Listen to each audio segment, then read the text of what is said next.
You're listening to the Talking Walls fans' reactions for the 24-25 Premier League season. Another game where we take the lead, another game where we lose. It's just embarrassing, really. First 45 minutes, played well, kept the ball well, probably a little bit too negative again, as I seem to say every week. But yeah, some good play, good on the ball, did some good attacking movements as well. And for a change, we actually punished the opposition. They gave us the ball, Kuno takes a touch and buries it in the bottom corner, and you can't say fair in that.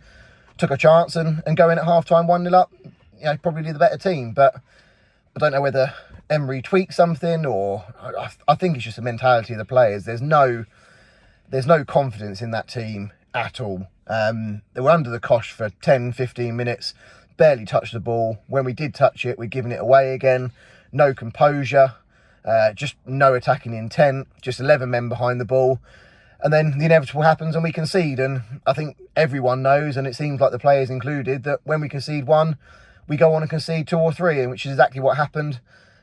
Second goal, I really don't understand how we've got 11 men in the box. Ball comes in and they're queuing up at the far post to tap it in. I'd have to see it again, but from where I was, it looked like the bloke ran from behind Lamina, which I don't know how he hasn't cut it out, but he's run behind it and tapped it in. And then from that moment onwards, you just know what's going to happen. They get a third, and to be honest, probably could have got a fourth if they really wanted to. We did nothing at all. No attacking threat. Players look like they've given up. As much as I'm a fan of Lamina and Kuna, I think they were the worst two really at the end of the game. Just strolling around. Kuna spending more time offside than onside. Not making the effort to get back. Kuna had one good bit where he took on a couple of people and ran forward. But again, just nothing happening. But it's the same every game now. I don't know if it's O'Neill's tactics, the players. I think it's a combination of the two. But we go 1-0 up and we just don't go for that second goal. We too much knocking the ball around at the end of the first half. In added time, John McGinn had gone off injured. Villa down to 10 men. Do we try and push and take advantage of it? No, just knock the ball backwards, knock it around the back and see it out till half time. And that seems to be the mentality of the players at the moment. Is it's more about not conceding than it is trying to score.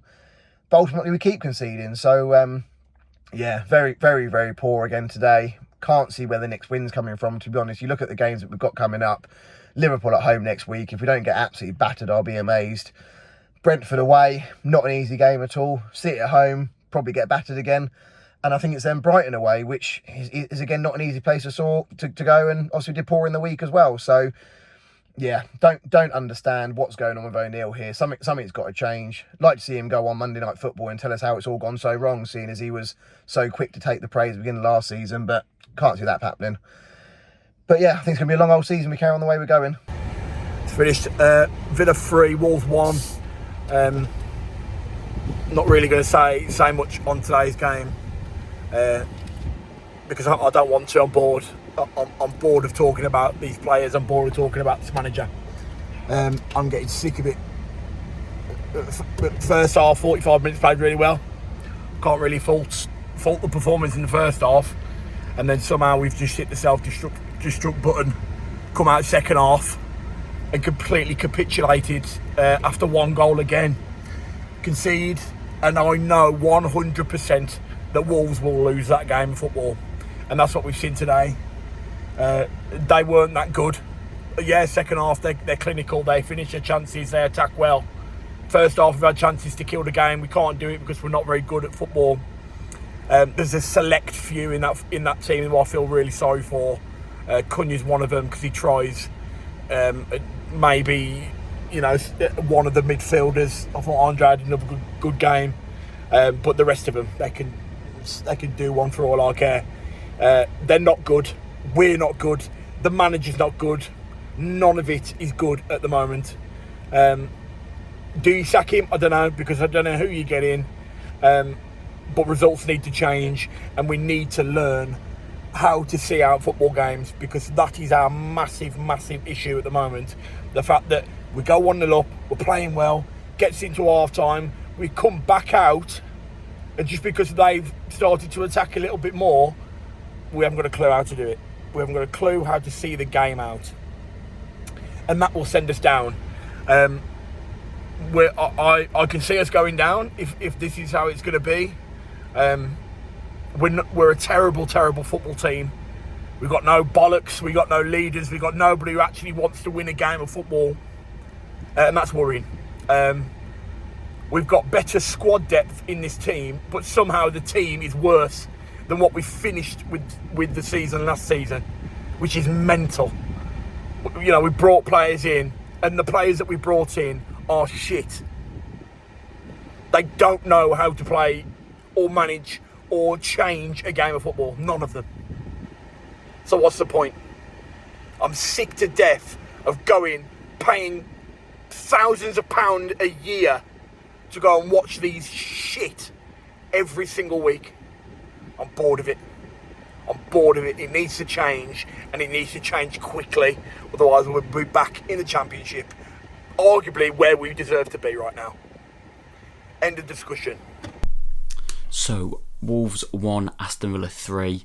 A complete carbon copy of last weekend. The only difference being that we've conceded one more goal. 3 instead of 2. But, yeah, it's a complete carbon copy. Going 1-0 up. First half, completely dominating. I said it's probably the best. It's the best I've seen us play that first 60 minutes, but 45 especially. That's the best I've seen us play. Just completely dominant of the midfield three, just running the show, just dominant, just legs, just running everywhere, and the high pressing, and that's where our first goal came from.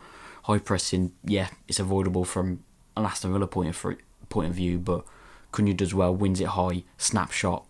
Martinez has no chance to react, and we're going 1-0 ahead, and fully deserved, I thought. Like I said, dominant throughout the whole of that first half. They're big players, Watkins, Rodgers, didn't have a sniff, and you thought as well with McGinn going off at half time, you thought, again, he was probably one of their better players in that first half, but him going off at half time, you thought, he was in a good position, and I just had a bad feeling in the back of my head as he was going to happen again, and yeah, kind of just completely fell apart.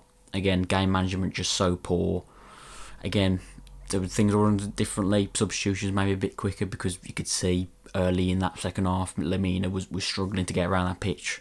I would have brought Tommy Doyle on earlier, but yeah, just game management so poor, and I mean from 65, 70 minutes when they scored their first goal, I just knew it was going to hang on, and they got their 3 goals. The first goal was just so avoidable, but yeah, very worrying. Happening 2 games in a row now, it's a worrying sign. We just seem to put so much energy into getting that first goal, and we get it, but we just need to capitalise on that, or just manage the fitness and just manage the game just so much better, because it's so poor. And in the end, it was like Villa was playing against the under-23s team or something. They was just knocking it around, and it was easy for them. In the end, it was just so easy, and yeah, it's worrying, really worrying. But on to Liverpool, and we'll see what happens there. Yeah, it's embarrassing, to be quite honest with you.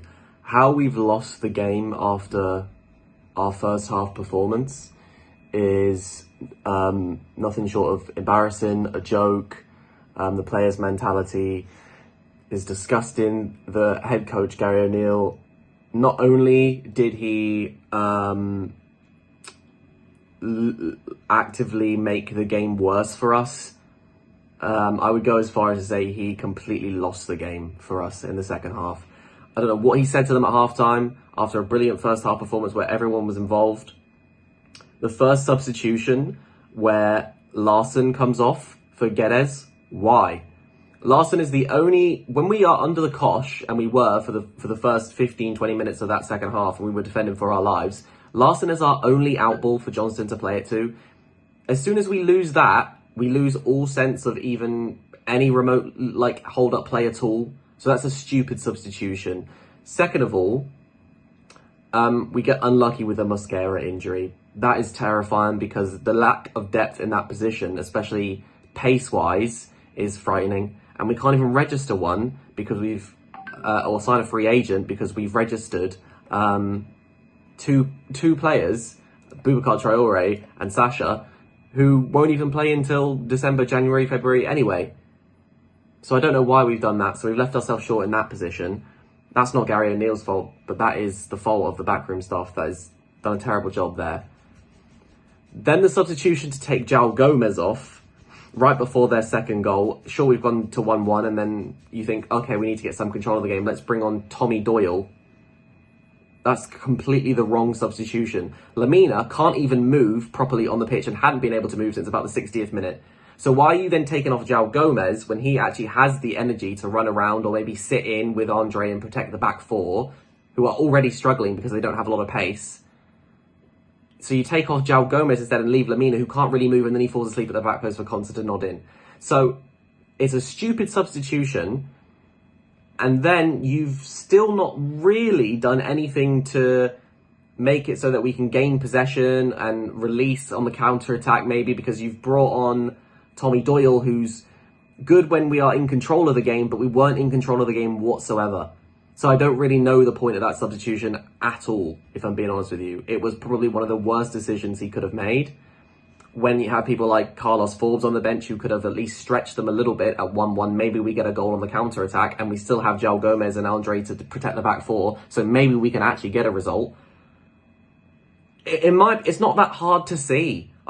For me, it's really, really simple, and I don't get it. Is there something behind the scenes that we're not seeing that makes it so that it's not so obvious a decision to make? Because it's happened week after week where he's making the wrong substitutions and losing us the game.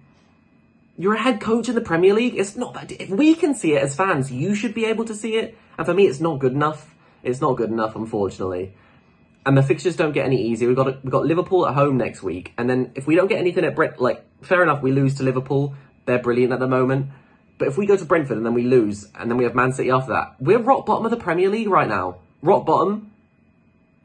And morale is at an all-time low, and nobody's trusting the head coach anymore. So for me, his position is in serious doubt, and the decision from the backroom staff over the summer to give him a long-term contract on the basis of one win at the end of the season, and I know there's context to that, but it's a shocking decision to even give him a new contract. I'm fed up, and I'm right on the edge of saying Gary O'Neill out, unfortunately.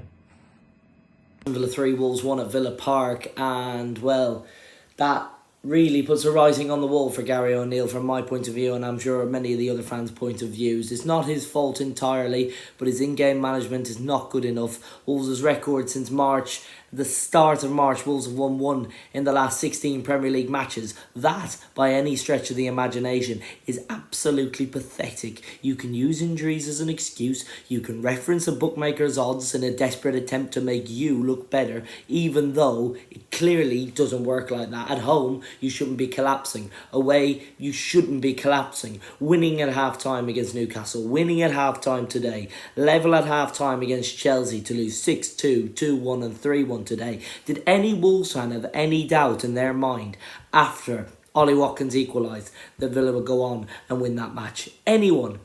I honestly would struggle to believe any Wolves fan would have believed that Wolves would not have gone on to lose that match after the soft equaliser that they let in from Nelson Semedo not being strong enough, and Dawson trying to hold off Watkins and deflecting off him over Johnston, and then it's unlucky. Whatever. It's 1-1. Get your heads together. Regroup. No. Morgan Rogers goes in and takes out Mosquera, and probably has put him out for a season. But it's good. It's all right. We've backup centre backs, considering we sold our best defender for 40 million. But thankfully we replaced them appropriately in the summer. Oh wait, yeah, we didn't. And now we have no one to come in for Mosquera. We have an injured Totti Gomez. We have Santi Bueno and Craig Dawson, who between them have all the speed of a fucking cruise ship. Seriously. So that means, there's no choice now. And I don't care. Also, I really don't care. And this grates my gears with Wolves fans telling me that Wolves fans have some sort of Stockholm syndrome with a back 3/5. Wolves can't play with a back 4. They can't do it. It's not possible. They cannot defend. This coach cannot set up a back 4 to defend appropriately. We have let in the most goals in the Premier League so far this season. We look like we're going to concede every time the opposition attack. We have more of a threat in front of goal, although in the second half today, I don't think we had a shot. It was absolutely pathetic, that second half today, because we were waiting to die. We were waiting to die for Aston Villa to get that equaliser, and then the second and subsequently the third. It's pathetic. It was an absolutely pathetic second half after what I have to admit was an excellent first half. Now, You should have said that last weekend against Newcastle as well, and against Chelsea to a lesser extent. It was a bit chaotic. But Wolves' second halves in every game this season have been absolutely atrocious. Seriously, in the Premier League. You can't legislate for some of these collapses. And I think that's a sign of a weak mentality within the squad. It's a sign of a manager who can't appropriately set up a team to defend whilst also having a threat on the counter-attack in the second half. Because Wolves had maybe a couple of chances to break at 1-0, but it didn't seem like there was an interest in it. His in-game subs are a joke. Why wasn't Forbes coming on there when he's clearly the quickest member of the squad? I don't get it. His timings of the substitutions are all wrong. We're not going to have Mosquera out for what I'll assume will be the rest of the season. I hope I'm wrong, but I don't think I will be, because you've seen enough of them. Of course, it's fucking Wolves. Obviously, he's going to have done his ACL. That was an embarrassing collapse in the second half in a local derby of which Wolves should have been desperate to win and did play well for 45 minutes. But the matches go on for, 103 minutes, was it today? So, come on, Wolves. That was just not good enough. And also, I feel bad for the manager. I now think he has to go for Potter, even Moyes to a lesser extent. And there is other managers across Europe, I think, that could do a better job with a more defensive structure and that are actually able to get a tune out of this group of players whilst not conceding an average of 2 to 3 to 4 goals a game, because you're not going to win those matches, Wolves. He doesn't seem to realise this. We're conceding 2 goals in every match this season apart from Forest. You're not going to pick up points and win in the Premier League playing like that. It's unsustainable, it's unreasonable, and it doesn't make sense. So, personally, I think his time is up. He has to go. And that's not just because of this season. It's dating back towards the end of last season. And you'll find an excuse for every single poor performance / defeat. West Ham were Salah in a corner last season. He'll blame VAR for an offside. Bournemouth, he'll blame VAR last season. This season, Arsenal is a better team. Newcastle last week, a couple of bangers. Today, I can't wait for what Pearls is going to come out with today. Honest to God. I'm getting sick of the excuses, and I'm sick of the board, who also need to sell the club and leave because they're draining this club dry. I'm going next week to Liverpool at home. I don't want to go. I don't think any fan is looking forward to going. And they're charging 800, 900, 1,000 quid for fans to go and watch that. They're going to price them. They've priced us out of it already. They've priced a working fan out of it already. So, next year, when he promised they'll be frozen, probably assuming that we'll somehow manage to stay up, even though the Premier League's much better quality this year. They'll be frozen in the Championship. You'll have 20,000, 18,000. If anyone saw Stoke last night, that's what Stoke have become now, the last 6 years, where they don't even quarter fill their ground, and their fans are just apathetic towards it because their owners had one season off, and they slid into the relegation zone, made the wrong appointment, brought Paul Lambert in, and they got relegated. And Stoke haven't even threatened to finish in the playoffs since. So that could well happen to Wolves if they don't address this now and sign a couple of centre-backs in January. Get their money out, because we know it's there. We know it's there. It was there when Lopetegui came in and he wanted to buy João Gomez, Lamina, Cunha and Sarabia when he first came in. So either stick with O'Neill, back him, or do what you want. I don't think Wolves are going to win a match till November, December. So I don't think we can afford to wait that long. But in January, they'll have to get money out. They'll have to buy a centre-back, and Wolves have to go back to a back five, because I'm sick of the experiments. We try it every year, and we have a shit start to every season, and then we're left fighting an uphill battle after that. Honestly, Wolves today, good in the first half, but that means jack when you go and toss it away in the second half, like they did against Chelsea, Newcastle and ultimately Aston Villa today. Come to your own conclusions, but the writing looks like it's on the wall. Change is needed, otherwise Wolves are only going one place. Well, they can't go any further down because they're already bottom of the league. Disgraceful, really. Aston Villa 3, Wolves 1.